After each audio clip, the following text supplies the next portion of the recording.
ரொம்ப நாள் ஆயிடுச்சு என்னோட படத்தை கொண்டு வந்து உங்க எல்லாத்தையும் மீட் பண்றது. இப்போதான் டிஸ்கஸ் பண்ணிட்டு இருந்தோம். ஒரு 2.5 வருஷம் ஆயிடுச்சு ப்ளூ ஸ்டார் கடைசியா வந்து. So first of all I really miss this. உங்க முன்னாடி வந்து ஒரு ப்ராடக்டை, ஒரு படத்தை கொண்டு வந்து காமிச்சு உங்ககிட்ட அதை இன்ட்ராக்ட் பண்றதுங்கிறதே நான் ரொம்ப மிஸ் பண்ணேன். கடவுளுக்கு நன்றி. நம்ம சினிமா குடும்பத்தோட முன்னோர்களான பாக்யராஜ் சாருக்கும் இந்த நேரத்தில் நன்றி சொல்ல விரும்புகிறேன். எல்லாத்துக்குமே அவங்க பண்ண கலை படங்கள், அவங்க இருந்த எக்ஸிஸ்டன்ஸுக்கு எல்லாத்துக்குமே நன்றி. ஃபர்ஸ்ட் மீட் பண்றவங்கலாம் கேட்டாங்க, என்ன சார் படமே பண்றது இல்லையா அப்படின்னு. இல்லைங்க பண்ணிருக்கேன், கொஞ்சம் டிலே ஆகிட்டு இருக்கேன், வந்துடும் அப்படின்னு. அப்புறம் ஃப்ரெண்ட்ஸ்லாம் கேட்டாங்க, என்ன மச்சான் படம் எங்கே எப்போ வருதுன்னு. அப்புறம் வீட்டில் கேட்டாங்க. அப்புறம் ஒரு பாயிண்ட்ல கன்னடியை பார்த்து நானே கேட்க ஆரம்பிச்சிட்டேன், எப்படா படம் வருது அப்படின்னு.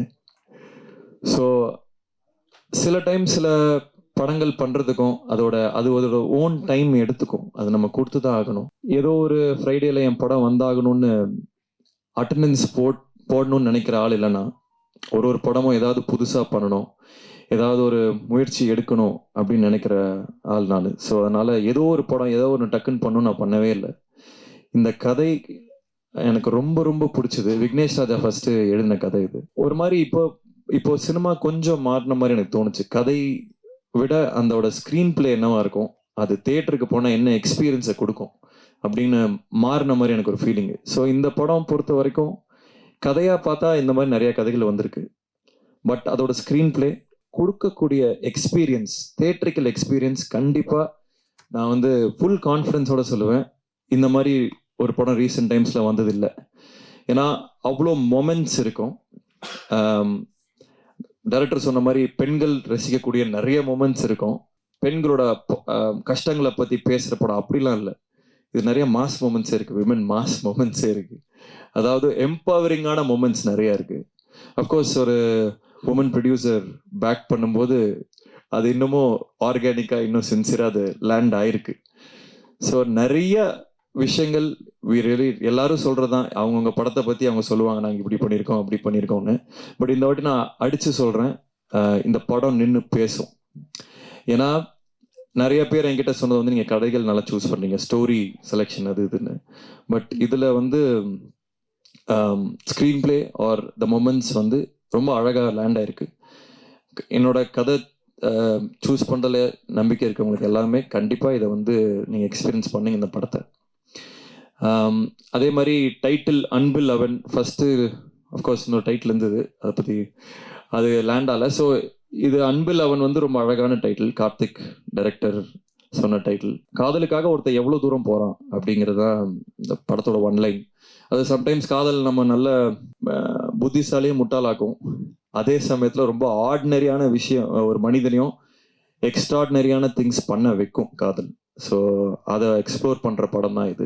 இதுக்கு முன்னாடி அஸ்வத்தா இருக்கட்டும், இல்லை விக்னேஷ் ராஜா இருக்கட்டும், இல்லை இன்னொரு கார்த்திகேயன் சபாநாயகன் பண்ணவங்களா இருக்கட்டும், இல்லை ப்ளூ ஸ்டார் ஜெயா இருக்கட்டும், என்னை பொறுத்த வரைக்கும் நான் பெருமையாக நினைக்கக்கூடிய விஷயம் என்னன்னா, I can big talents. I have an I for talent. இவங்களை பார்த்தா இவங்க எப்படி பண்ணுவாங்களா இல்லையாங்கன்னு என்னால் ஓரளவுக்கு ஜட்ஜ் பண்ண முடியும், நான் நம்புகிறேன். ஸோ அதே வரிசையில் அடுத்து கார்த்திக்கும் வருவார். இன்னும் பல படங்கள் பண்ண போறாரு. இன்னும் பெரிய பெரிய விஷயங்கள் எல்லாமே இது ஒரு தொடக்க புள்ளியா இருக்கும். அது பண்றதுக்கான எல்லா ஸ்டேஜையும் இந்த படம் கொடுக்கும். பிரீத்தி வந்து first when I saw her, sometimes stars வந்து are made, சில நேரங்களில் stars are born. I think Preethi is a star. ரொம்ப நாள் கழிச்சு தமிழ் பேசக்கூடிய தமிழ்நாட்டை சேர்ந்த ஒரு ஸ்டார் பிரீத்தி. பிளாஸ்ட்ல உங்களுக்கு தெரிஞ்சிருக்கும். அதோட பிளாஸ்டே ஒரு ஸ்டேட்மெண்ட் தான், women doing action is not. அதுக்கு முன்னாடி விஜயசாந்தி மேம்லாம் இருந்தாங்க, பட் பல வருஷமா அது வந்து எக்ஸ்ப்ளோரே பண்ணாத ரீஜனாக இருந்தது. And I have to really congratulate Archana ma'am for picking something like blast. And you're phenomenal in it. அது ஆர்கானிக்காக செல் பண்ண முடிஞ்சனால தான் அந்த படங்கள் ஓடும். ஸோ இந்த படத்தில் லைக் டைரக்டர் செட், அவங்களோட பர்ஃபார்மன்ஸ் தனியாக கண்டிப்பாக பேசப்படும். ஏன்னா அதுக்கான சீன்ஸ் இருந்துச்சு and she really perform really well. So I can't wait இந்த படத்தை வந்து மக்கள்கிட்டையும் பல டைரக்டர்ஸ் கிட்டையும் காமிக்கிறதுக்கு. அண்ட் ஈவன் இந்த படத்தை இது வரைக்கும் பார்த்தவங்க வந்து ஸ்பெஷலாக மென்ஷன் பண்ணிகிட்டே இருக்காங்க. ஹிந்திலையும் பார்த்தாங்க இந்த படத்தை. So they asked who is this girl அப்படின்னு. So I'm really excited for the journey. படத்தினுடைய லீட் ஆக்ட்ரஸ் ஆக பிரீத்தி முகுந்தன் அவர்கள் இருக்காங்க இல்லையா? ஸோ அவங்கள பத்தி ஒரு 2 கேள்வி உங்ககிட்ட கேட்கணும் அப்படின்னு படக்குழு ஆசைப்பட்டாங்க, நாங்களும் ஆசைப்படுறோம். கேட்டுடலாமா சார்? சொல்லுங்க. ஸோ அடிக்கடி அவங்க செட்ல வந்துட்டு பண்ற ஒரு ஹேபிட் என்னவா இருக்கும்? கால் ஆட்டுறது. நீங்க அவங்க இப்போ நான் உட்காந்துருக்கும் போது கூட இருக்கும். அண்ட் எனக்கு சாட் ஜிபிடியை இன்ட்ரடியூஸ் பண்ணது வந்து அவங்களும் அவங்களோட மேக்கப் ஆர்டிஸ்டும் தான். அது மூலியமா நான் நிறைய விஷயங்கள் இப்போ எக்ஸ்ப்ளோர் பண்ணிட்டு இருக்கேன். So thank you for that. Okay, உங்களோட சாட் ஜிபிடி டீச்சரா அவங்கள வந்து நம்ம சொல்லிடலாமா, அனௌன்ஸ் பண்ணிடலாமா? பண்ணலாம். சூப்பர். உங்களோட ஒரு ஹேபிட் அவங்க அடிக்கடி கலாய்க்கிறதுனா என்னவா இருக்கும் சார்? என்னமோ இருக்கு. ஜென்ரலாவே கலாய்ப்பாங்க, ஹேபிட்லாம் இல்ல, ஜென்ரலாவே கலாய்ப்பாங்க. ஏதாவது நீங்க அவங்க கிட்ட தான் கேட்கணும், எனக்கு தெரியல ஆக்சுவலா. அப்போ அவங்களை மேல கூப்பிட்டு நம்ம கேட்டுருவோம். ப்ளீஸ் பிரீத்திமா மேடைக்கு வந்துருங்க. நீங்க அப்ப சொல்லுங்க, அவர் அடிக்கடி கலாய்க்கிற ஒரு விஷயம் என்ன உங்களோட ஹேபிட்ல? இல்ல அவர் வந்து என்னன்னா பாக்குறதுக்கெல்லாம் சூப்பரா இருப்பாரு, நல்லா பில்ட் எல்லாம் கரெக்டா இருக்கும். ஆனா அப்பப்போ like he doesn't take care of how he looks. அப்பப்போ ரொம்ப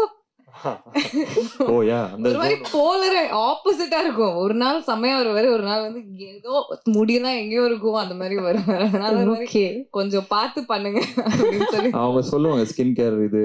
அப்புறம் ஜெனரல் இன்ஸ்டா ஒரு டைம் என் ப்ரொஃபைல் இவங்க உங்க டீமோ போன் எடுத்து என் ப்ரொஃபைல் பார்த்து சீத்து இதெல்லாம் ஒரு ப்ரொஃபைலா என்ன உங்க நீ எல்லாம் ஒரு ஆக்டரா, நீ எல்லாம் ஒரு ஆக்டர், உனக்கு ஒரு இன்ஸ்டாகிராம் ப்ரொஃபைல் இவ்வளவு கேவலமா இருக்குன்னு சொல்லி என் போஸ்ட் டெலிட் பண்ண ஆரம்பிச்சிட்டாங்க. சார், இந்த கேள்விக்கு பின்னாடி எவ்வளவு கண்டென்ட் இருக்குன்னு தெரிஞ்சிருந்தா.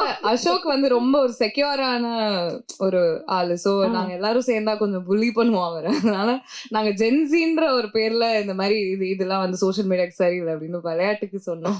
விளையாட்டுக்கா உங்க டீம் ரொம்ப ரூடுங்க. ஐயோ எடுத்து இதெல்லாம் நீ ஏன் போடுற டெலிட் பண்ண ஆரம்பிச்சிட்டாங்க. பட் எனக்கு என்ன புரிஞ்சதுன்னா, because I've seen him so much better. நல்ல நல்ல போட்டோலாம் இருக்கும். ஆனா மேடம் அது மேடை போட்டு சொல்லணுமா? இல்ல we're all friends. மெயினா சும்மா விளையாட்டு தான். பயங்கர ஜாலியான ஃப்ரெண்ட்ஸாவே நீங்க மாறிட்டீங்க இல்லையா? நாங்க ஒரு 40 days முன்னார்ல ஷூட் பண்ணோம் அந்த படம். So we were an intimate set of crowd. Sir, அந்த 45 days முன்னார்ல ஷூட் பண்ணீங்கன்னு டீம் சொன்னாங்க. அதுல நெட்வொர்க்லாம் அங்க கிடைக்கல, கொஞ்சம் கஷ்டப்பட்டாங்க. நாங்க யார் ஈஸியா சர்வை பண்ணது நெட்வொர்க் இல்லாம? பிரீத்தி தாங்க எப்பயுமே போன்ல இருப்பாங்க. அப்ப சர்வை பண்ணது நீங்க தான் இல்ல? இல்ல சோ பேசிக்கலி அவங்க போன் சிக்னல்னா அவங்க டீமுக்கு யாரோ ஒரு போன்ல இருப்பாங்க, அவங்களுக்கு சிக்னல் இருக்கும். அவங்க வெளில நின்னு எனக்கு ஹாட்ஸ்பாட் போட்டு விடுவாங்க. அங்க எங்கயாவது நெட்வொர்க் வேற மாதிரி சிஸ்டம் வச்சிருக்காங்க அவங்க. நான் கத்துக்கணும். நான் வந்து 12 வருஷம் ஆகுது. பட் அவங்க ஒரு சிஸ்டம் வச்சிருக்காங்க தெரியுமா, இவங்க இதெல்லாம் பண்ணலாம், இவங்க இதெல்லாம் பண்ணலாம். உங்க டீம் பத்தி நான் சொல்லணும், வந்திருந்தாங்கன்னா சொல்லலாம். Extraordinary team. டீம்ல மொத்தம் எத்தனை பேர் இருக்காங்க மேடம்? 3 பேர். சூப்பர். சோ முன்னாலேயும் வந்து நெட்வொர்க்கை வந்து வாங்கி கொடுத்துருக்காங்க அப்படின்னா நிச்சயமா பாராட்டக்கூடிய ஒரு விஷயமா தான் இருக்கும். எஸ், 2 பேருமே இந்த ஃபர்ஸ்ட் லுக் பார்க்கும் போதே தெரியுது பயங்கர ரகடா பயங்கர ஆக்ஷன்லாம் பண்ணியிருப்பீங்க போல. யாரு பயங்கரமா கோவப்படுவாங்க, கோவப்பட்டு நடிப்பாங்க ஸ்கிரீன்ல. ஒரு செம்மையான ஒரு ஆங்கர் சீன் இருக்குன்னா சூப்பரா கோவப்படுறாங்களே இவங்க அப்படின்னா யார்? ஸ்பாயிலர் நான் தான் நினைக்கிறேன். அசோக் தான். ஓகே, ஜெனரலாவும் கோமா அப்பப்போ சுத்திட்டு இருப்பேன்.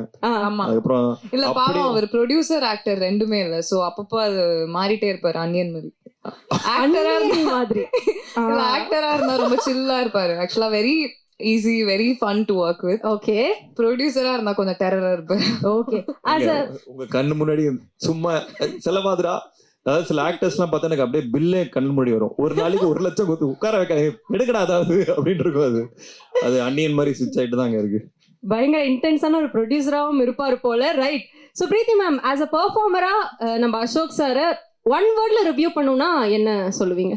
கம்பெல்லிங்.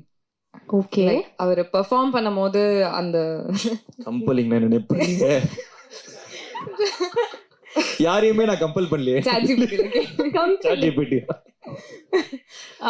அதாவது ஸ்கிரீன்ல அவரை பார்க்கணும், அவரோட கேரக்டர் என்ன ஃபீல் பண்றாங்களோ அதை நமக்கும் ஃபீல் பண்ணணும் அப்படின்னு தோணும். அந்த ஒரு ஜென்யூனிட்டி, ரொம்ப எம்பத்தட்டிக்காக அந்த கேரக்டர் எடுத்துட்டு போகக்கூடிய ஒரு பர்சன் சொல்லலாமா? ஆமா, ரைட். இல்ல அவர் பெர்ஃபார்மன்ஸ் வந்து கம்பெல்லிங். அதானே. ஓகே, ஒரு பெர்ஃபார்மராக அசோக் செல்வன் சார் கம்பெல்லிங்கான ஒரு பெர்ஃபார்மர் சொல்லுங்க. சொல்லுச்சுன்னா அவ்வளவுதான். கரெக்ட் மேடம், அவ்வளவுதான். இப்போ வந்து NIT திருச்சி கோல்ட் மெடலிஸ்ட். அதனால கோல்ட் மெடல் எல்லாம் கொடுக்க மாட்டாங்க.